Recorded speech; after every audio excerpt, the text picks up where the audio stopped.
Assalamualaikum warahmatullahi wabarakatuh.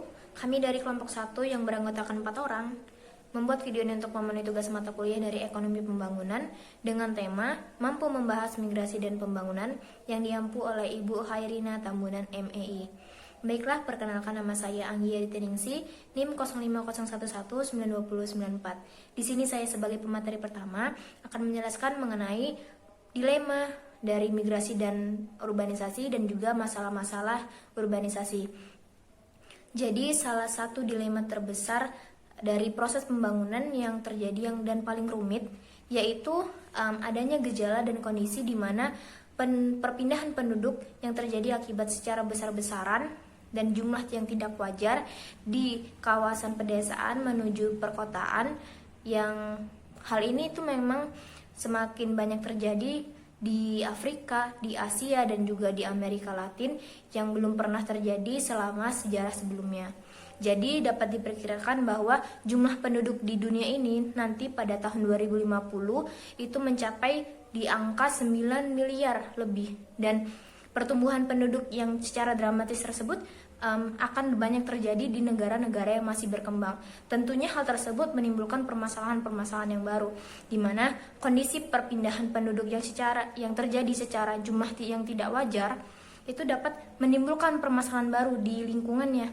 Jadi masalah yang timbul itu seperti banyaknya kriminalitas akibat kemiskinan, lalu juga banyaknya pengangguran, dan juga banyaknya perumahan dan pemukiman kumuh di daerah perkotaan. Dan tentunya hal ini itu berpengaruh di bidang ekonomi, sosial, pendidikan, dan juga kesehatan masyarakat. Itu saja yang dapat saya sampaikan mengenai materi saya. Selanjutnya akan dijelaskan oleh teman saya. Terima kasih. Assalamualaikum warahmatullahi wabarakatuh. Nama saya Nisa Ulia, NIM 05011920052. Baiklah, di sini saya akan menjelaskan materi mengenai sektor informal urban area dan potret wanita urban. Sektor informal di urban area. Sektor informal adalah salah satu usaha yang sering sekali kita jumpai di wilayah perkotaan. Nah, sektor informal sendiri adalah salah satu bentuk usaha yang berdiri sendiri dan para pekerja bebas di sektor pertanian dan non-pertanian yang tidak memiliki keterampilan khusus dan memiliki pendapatan yang rendah dan tidak tetap. Nah, sektor informal juga sangat mudah didirikan karena tidak perlu melakukan pendidikan khusus terlebih dahulu. Jadi, dengan adanya sektor informal pada urban area sebenarnya dapat memperluas lapangan pekerjaan dan mengurangi pengangguran yang ada. Dan berikut ada beberapa contoh dari sektor informal yang sering sekali kita jumpai di wilayah perkotaan, seperti pedagang kaki lima, tukang semir, pedagang keliling, lalu penjual koran, buruh tani, peternak, bengkel kecil, dan lain sebagainya.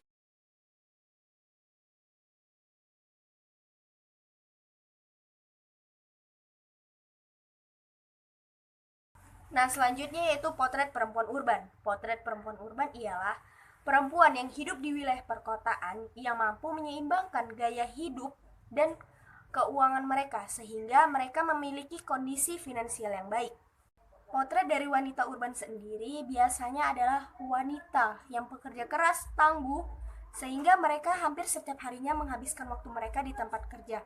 Sehingga wanita urban atau perempuan urban adalah perempuan yang sangat sibuk dan memiliki tampilan elegan dan sederhana, atau bisa juga disebut dengan wanita karir. Berikut ada beberapa potret wanita urban yang dapat teman-teman lihat.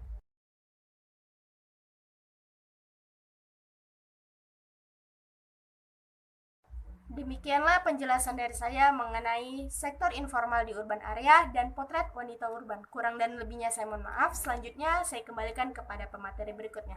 Terima kasih. Assalamualaikum warahmatullahi wabarakatuh. Perkenalkan, nama saya Fajira Salsabila, NIM 05011911014. Di sini saya akan menjelaskan migrasi dan pembangunan.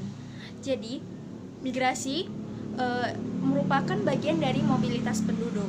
Migrasi adalah perpindahan penduduk dari suatu tempat ke tempat lain dengan melewati batas negara ataupun batas administrasi dengan tujuan untuk menetap.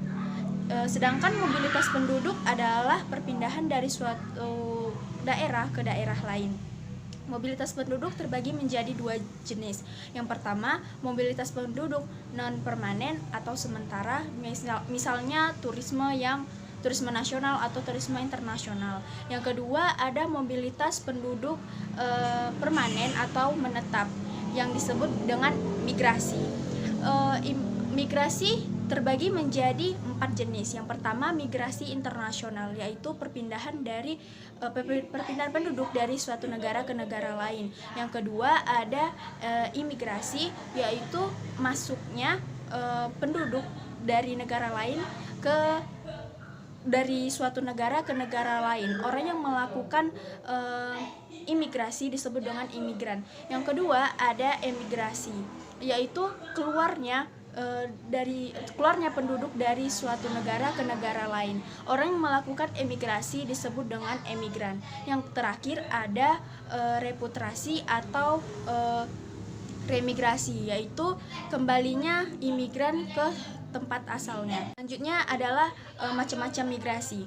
Macam-macam migrasi terbagi menjadi dua. Yang pertama, migrasi internasional dan migrasi nasional. Migrasi internasional terbagi menjadi 3 jenis. Yang pertama, imigrasi, emigrasi, dan remigrasi. Selanjutnya, migrasi nasional yang terbagi menjadi 4 jenis.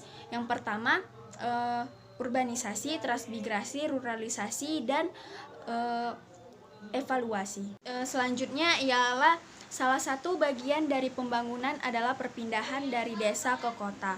Aktivitas tersebut merupakan salah satu penyebab proses dari migrasi. Dapat mengubah perluasan wilayah maupun merubah status wilayah dari desa menjadi kota. Jadi dianggap sebagai solusi bagi kaum wanita untuk mengatasi keterbatasan lapangan pekerjaan yang tersedia. Bahwa faktor yang dominan yang mendorong dari orang desa ke kota ialah faktor ekonomi, dengan tujuan untuk mendapatkan penghasilan yang lebih besar.